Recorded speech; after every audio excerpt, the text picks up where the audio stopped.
All right, thanks for joining me. This is Discovering My Dividends, and I'm doing my investment challenge to go from $50 to $1 million as soon as possible. Well, in less than 7 years, actually. So after the first year, I was on target, even a little bit ahead, but the beginning of 2026 has killed me. And this week, really no exception.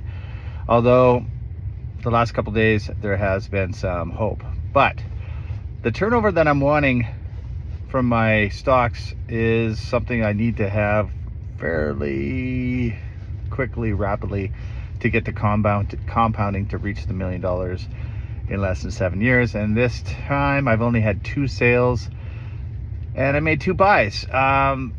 So this week definitely is not helping me. But I did get part of a sell for GSY, which I bought way too soon, and I held on to it way too long. I shouldn't say way too long, but I held on longer than I wanted to, and it definitely slowed things down. And then, of course, I bought VersaBank when it dropped, and I thought this is a easy one. I'm not putting a ton of money into it because I didn't have a lot of cash flow, so I felt okay. But then it dropped again, and I was like, what the heck? I am seriously stuck on this buying too early thing, and I got to get off of it. And the sooner I turn it around, the better. Although all of my buys are within the realm of what I'm trying to do, and VersaBank's maybe on the outer edge because it's more of what I consider maybe a possible growth stock. A little bit more risky, and because I'm at the beginning, I don't mind taking on the little extra risk, and it wasn't that much money. So it's a small percentage of what my overall account is.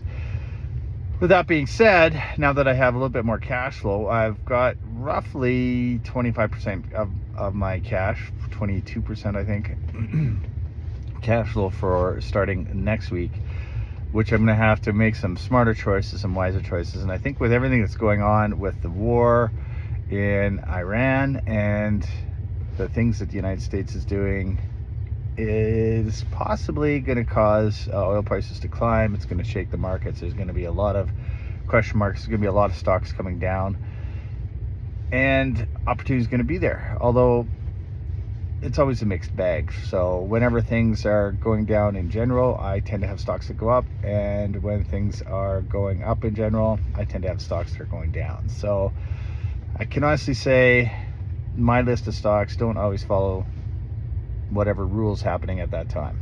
So we'll see. The good news is that 25% of my overall holdings is cash, and I'm going to hopefully make better use of it this week than I did last week. Don't forget, click subscribe, like, follow along, and see how my investment challenge is going each week. Plus, I do a short, be sure to check that out, that's showing my weekly balance climb or decline, as it might happen sometimes, and you can follow that along each week as I add to it. We'll see you then.